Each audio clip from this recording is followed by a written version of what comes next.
এত গরম পড়েছে, এই গরমে পুরো নাজেহাল হয়ে যাচ্ছি। বাপরে বাপ, দেখো কিরকম ঘামছি, খালি দেখো। এই গরমে কলকাতা যাওয়া মানে আরও বেশি বিপদ, আরও বেশি রিস্ক একদম।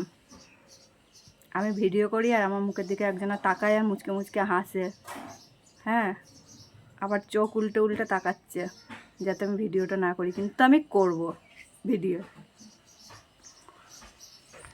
তুই কী করছিস? বোন কী করছে দেখো। হারপিক, সবাই জানে এটা দিয়ে শুধুমাত্র বাথরুম পরিষ্কার করা হয়, কিন্তু তাহলে এটা নতুন, সেটা বল বন্ধুদের। নতুন ভেবো না যে পটি পরিষ্কার করে সেইটা আবার ব্যবহার করছি, একদম না। এটা সদ্য কিনে এনেছে, তাই ভাবলাম একবার ওভেনের বার্নারগুলো খুব কালো হয়ে গেছে, একটু পরিষ্কার করে নেওয়া যাক, তারপর এটা বাথরুমের জন্য চলে যাবে, তারপর আবার যখন নতুন হবে তখন আবার হবে।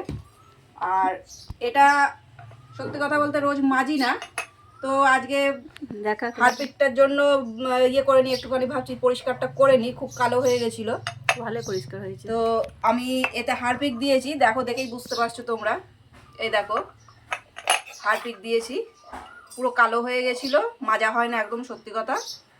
হারপিকটা দিয়েছি, এই যে এই জলটা বেরিয়েছে, আর এই যে পরিষ্কারটা না উঠে যাবে, এই যে একদমই পরিষ্কার হয়ে এসছে প্রায়, দেখো। হাতটা বেশিক্ষণ রাখিস না, যদি হাতে যদি কোনো ক্ষতি হয়। করেছি আর কি, হাতেরও কোনো সমস্যা হয় না, কিছুই হয় না, হ্যাঁ। তো তোমরা দেখো হারপিক, এই যে ব্রাশ দিয়ে হারপিক দিয়ে মিনিট 5 মতো একটু রেখে দিতে হয়, তারপরে ব্রাশ দিয়ে যে ঘষে দিলেই দেখো একদম পরিষ্কার হয়ে যাচ্ছে। হয়তো আগের মতো পেতলেরটা আসবে না, ওটা দিলে আবার তেঁতুল দিতে হবে, 2 মিনিটে হয়ে গেল। হ্যাঁ, তেঁতুল দিলে একদম পুরো পিতলের মতন, পিতলের যেমন নতুন পিতল সেরকমই পরিষ্কার হয়ে যায়। চলো, কতটা পরিষ্কার হয়। বাই।